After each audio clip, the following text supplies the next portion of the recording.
예, 광주 동남갑 국회의원 정진욱입니다. 예, 우리 정성호 장관님, 7,400억 원이 무조건 국고에 기속돼야 되는 돈이었는데 기속이 안 된 겁니까? 지금 국민의힘이 주장하는 방식대로라면 어떤 사건의 대상이 되는 돈의 금액이 나오면 그 돈이 어떤 판결이 나오든 무조건 국고에 기속돼야 되는 겁니까? 그렇지는 않습니다. 예, 그 7,400억 원에 대해서 좀 다시 좀 더 말씀해 주시죠.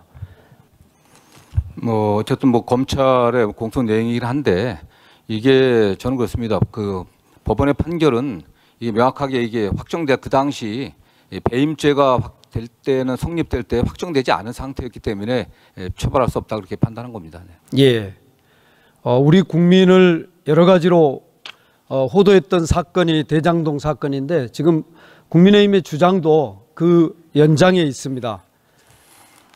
표적 수사, 조작 수사로 일관했던 사건이 본인들이 원하는 방식으로 결과가 나오지 않자 친윤 검찰 라인 전체가 지금 반발하고 있습니다. 그리고 국민의힘도 똑같이 반발하고 있는데요. 항소 포기 사례가 검찰의 항소 포기 사례가 장관님 전에도 있었죠.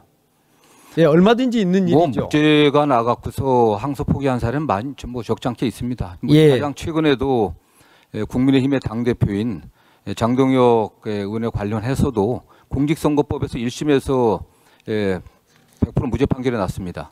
그러나 항소하지 않았습니다. 네. 예, 장동혁 의원도 그렇게 했고요. 장동혁 의원의 무죄가 나왔을 때 검찰이 그렇게 했고, 지난달에 국민의힘 박수영 의원 정치자금법 위반 혐의로 1심에서 벌금 90만 원 선고받았을 때 검찰 항소 포기했습니다. 이렇게 항소 포기를 검찰이 수시로 하고 있는데도 불구하고 지금 검사장들이 집단적으로 반발하고 있습니다. 저는 이게 친윤 라인의 조직적 반발이고 결국은 정치 검찰을 반드시 걸러내야만 검찰이 바로 설 수 있다. 그리고 정치수사, 조작수사 해도 된다고 믿고 오랫동안 그렇게 온 검사들이 검찰에 있으면 안 되는 것을 상징적으로 보여주는 사건이다. 그래서 검찰청 해체 정당성만 보여주고 있다고 봅니다. 김건희 명품백 도이치모터스 주가 조작 무혐의라고 했을 때 공개적으로 항의한 검사 얼마나 있었습니까? 검찰 개혁 후에 언젠가 검찰이 돌아올 수 있도록 보안 수사권을 확보하기 위한 조직적 반발이라면 꿈 깨라고 말씀드리고 싶습니다. 저는 이번 검찰의 항소 포기를 검찰 스스로 과거의 정치수사, 조작수사, 표적수사 또 피의사실 공표 관행 같은 것을 끊고 국민 신뢰를 회복하기 위해 검찰이 성찰하는 기회로 삼아야 한다고 봅니다.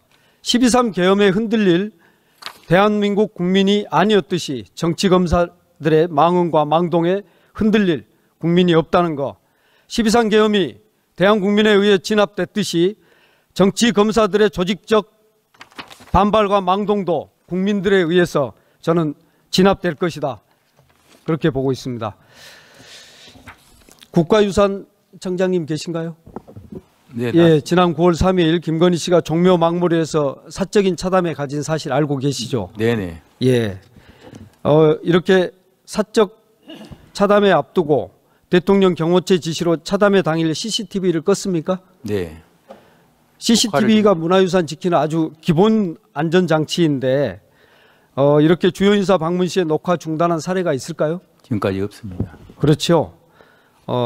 물론 그 궁이나 능을 관람할 때도 국가유산청장 또 국능유적본부장 허가 이런 게 있어야 하고 또 국가원수 등의 공식 일정 아니면 사적으로 이용돼서는 안 되죠. 그렇습니다. 예, 그렇게 김건희 씨 또 남편 윤석열 대통령 함께 경복궁 근정전 방문했을 때 임금 의자에 착석하고 일반인 출입이 금지된 경회루, 덕수궁, 석조전, 국립고궁박물관 제2수장고 내부까지 무당 방문해서 논란이 되고 있습니다. 그런데 국가유산 훼손이 윤석열, 김건희에서 그쳐야 하는데 이번에는 오세훈 서울시장이 지금 또 같은 시도를 하고 있습니다. 종묘 인근 지역에 대해서 오 시장이 초고층 빌딩을 개발하면서 종묘를 또다시 이어가고 있습니다. 국민의힘은 국가유산을 사적으로 함부로 이용하고 훼손하는 것이 본업입니까? 서울시는 종묘가 세계문화유산으로 지정될 때 유네스코와 국제기념물 유적협의회가 종묘의 시야와 주변 경관은 재래의식의 공간적 영속성을 이루는 핵심 요소이므로 건축물의 높이와 배치를 제한해서 시각적 조화를 유지한다고 공고한 사실을 이미 알고 있습니다. 그런데도 불구하고 오세훈 시장은 지방선거용 급조 치적 쌓기 대권놀이를 위해서 서울의 안정과 문화를 파괴하고 있습니다. 청장님, 네. 어떻게 봐야 합니까? 이렇게 유네스코 공고도 무시하고 지방정부가 일방적 개발 논리로 국가유산을 훼손할 때 국민적 심판을 받아야 할 텐데요. 어떤 방법이 있을까요? 제 국가유산청에서 2006년부터 거의 최근까지 서울시와 계속 협의해가면서 거기에 대한 경관에 대해서 유네스코가 권고하고 요청한 것에 대해서 협의했고 그렇게 유지해 왔습니다. 그런데 갑자기 2023년부터 갑자기 조례를 바꾸고 그런 여러 가지 행위를 하고 있는 데 대해서는 간단합니다. 지금이라도 유네스코가 권고한 세계유산 영향 평가를 받으면 됩니다. 그렇군요. 오세훈 시장이 서울시장을 4번이나 했는데 한 게 뭐가 있냐? 이걸 지금 극복하기 위해서 뭔가 획기적인 시도를 하고 있습니다. 예를 들어서 한강버스 하고 있는데요.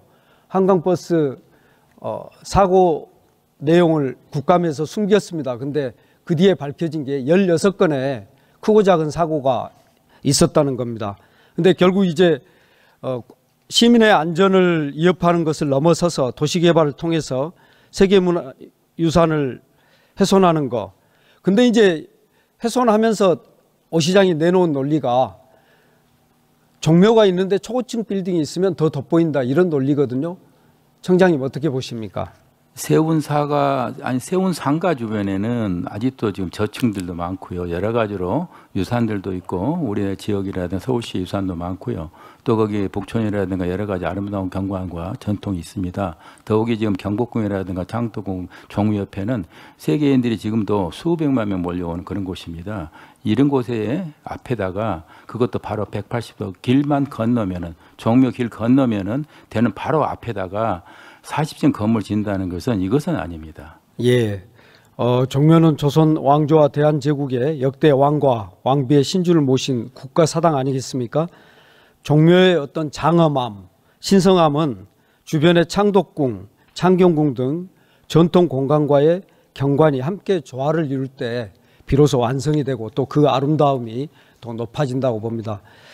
정말 한 사람의 어떤 정치적 야욕에 의해서 앞으로 수천 년을 갈 우리의 세계적인 문화유산이 훼손되는 일이 있어서는 안 되겠습니다.